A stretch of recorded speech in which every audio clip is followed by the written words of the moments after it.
Do you remember the classic children's books about a family of bears? Most people do. But how do you spell their name? Is it Berenstein or Berenstain? For a huge number of people, the answer is obvious. It's the Berenstain bears. They can picture the book cover in their minds, the familiar font, the friendly illustrations. But if you were to walk into a bookstore today, you would find that every single book is, and apparently always has been, spelled Berenstain.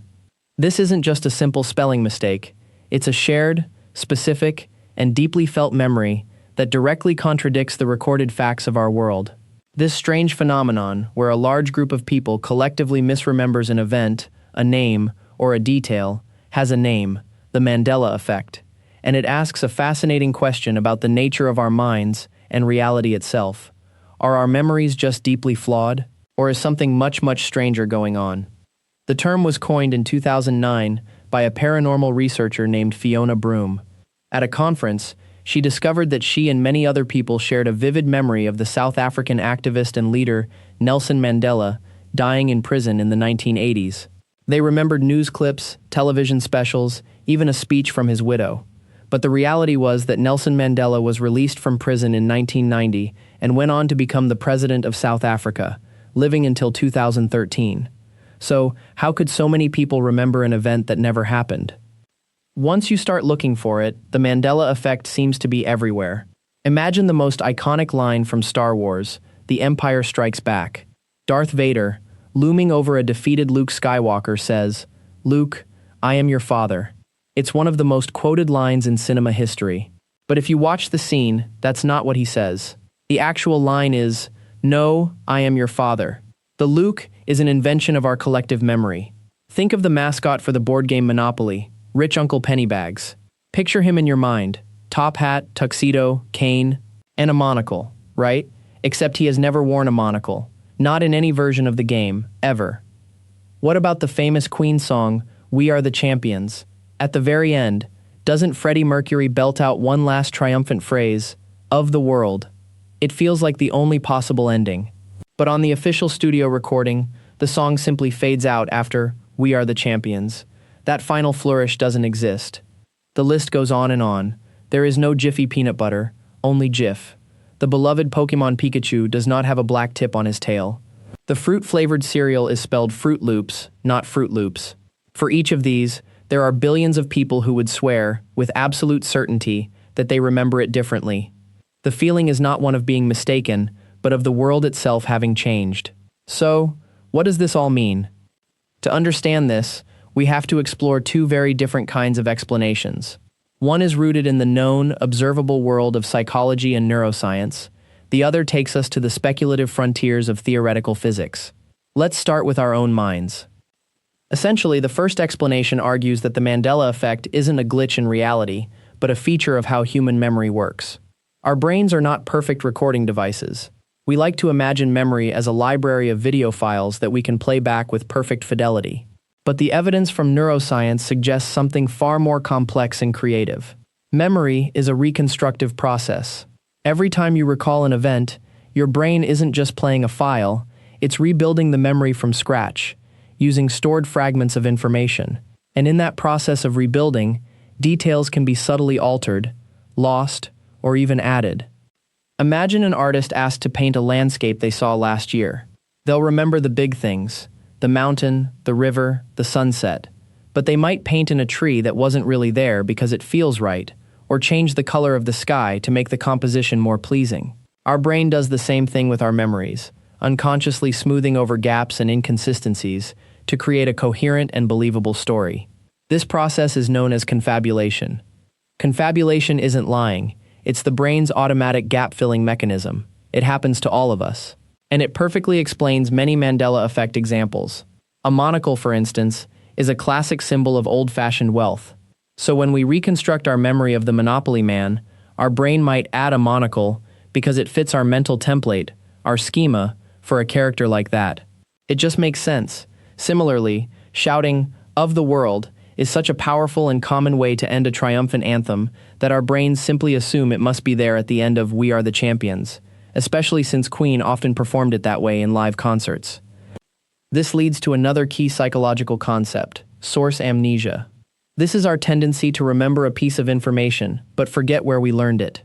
You might have seen a parody of Star Wars where the line, "Luke, I am your father," was used. You might have seen it on a t-shirt or heard a friend quote it that way. Over time, your brain retains the incorrect line but forgets the unofficial source, misattributing it to the original film. In our hyper-connected digital age, this process is supercharged. A single viral meme or a popular YouTube video can spread a piece of misinformation to millions of people, who then share it, reinforcing the false memory until it feels like an undeniable truth. The internet becomes a massive, global echo chamber for these small memory errors, magnifying them into a cultural phenomenon. In short, the psychological explanation frames the Mandela Effect as a perfect storm of normal cognitive biases. It's a combination of our reconstructive memory, our brain's tendency to fill in gaps with plausible details, and our inability to remember the source of our information, all amplified by the power of shared culture and the internet. It is a powerful testament not to a faulty reality, but to the remarkable and remarkably fallible nature of human consciousness. This explanation is logical, supported by decades of scientific research, and it neatly accounts for the evidence. But for many, it just doesn't feel sufficient. It doesn't capture the profound sense of certainty that people feel, the gut feeling that the world they remember was real. But what if these aren't just mistakes? What if these shared alternate memories are not false, but are in fact real memories from a reality that no longer exists? This is where the second, far more speculative explanation comes into play. To understand this idea, we have to leave the world of psychology and venture into the truly strange realm of quantum physics. One of the most mind-bending ideas in modern physics is the many worlds interpretation. It proposes that our universe is not alone. Instead, it suggests that every time a quantum event has more than one possible outcome, the universe splits into multiple, parallel universes, one for each possibility. Imagine a simple coin flip. In one universe, it lands on heads. In another, a parallel universe branches off at that exact moment, where it lands on tails. Now, extrapolate that to every quantum event that has happened since the beginning of time. This would create a near infinite number of parallel realities, each one slightly different from the last. Proponents of the Mandela Effect as a physical phenomenon suggest that these parallel universes might not be entirely separate. They theorize that consciousness, or perhaps entire groups of people, could be sliding or shifting between these very similar adjacent timelines. In this view, the people who remember the Berenstain bears are not misremembering. They are accurately remembering the reality of the universe they came from. Their consciousness has, for some unknown reason, moved to our current timeline, where the spelling is Berenstain. Their old memories are like residual baggage from a different dimension. This theory is often connected, in popular online forums, to the Large Hadron Collider at CERN. The idea, which is pure speculation and not supported by the physicists who work there, is that smashing particles together at near the speed of light might be creating micro-black holes or somehow disrupting the fabric of space-time, causing these different realities to merge or allowing us to slip between them. A related idea comes from the simulation hypothesis, the philosophical theory that our reality is actually a sophisticated computer simulation. If that were the case, the Mandela Effect could be explained as a simple glitch in the code, or perhaps evidence of the simulation's administrators patching the program. Maybe the Berenstain spelling was a retcon, a retroactive continuity change, and our persistent memories of Berenstain are just leftover data from a previous version of the software. So, we are left with two profoundly different ways of looking at the same phenomenon. On one hand, a well-documented story about the known quirks of human memory. On the other, a speculative story about parallel universes, timeline-hopping consciousness, and glitches in a simulated reality. How do we decide which is more likely? Ultimately, science works on evidence. The psychological explanations for the Mandela Effect are built on a solid foundation of experimental data about how memory functions. They are testable and predictive. The quantum and simulation explanations are thrilling and capture the imagination, but they lack any direct, testable evidence. They take complex scientific and philosophical concepts and use them as metaphors to explain a feeling. The principle of Occam's razor suggests that we should favor the simplest explanation that fits the facts. And it is arguably far simpler to believe that billions of human brains are susceptible to the same predictable errors of memory than it is to believe that we are all unconsciously shifting between an infinite number of parallel universes. So, what does this all mean? The Mandela Effect is probably not evidence that reality is breaking, but that doesn't make it any less fascinating. It's a cultural phenomenon that acts as a powerful mirror, reflecting the inner workings of our own minds. It shows us, on a massive scale, that consciousness is not a passive observer of an objective reality.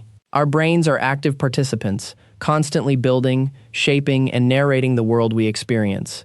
The shared, confident memories of things that never were reveal the collaborative and creative process of how humanity constructs its own story. The Mandela Effect is a reminder that the line between memory and imagination is not as clear as we think, and that the most mysterious universe we have yet to explore might not be out there in the cosmos, but behind our own eyes. If you enjoyed this exploration of the mind, consider subscribing to join us for more journeys into the mysterious.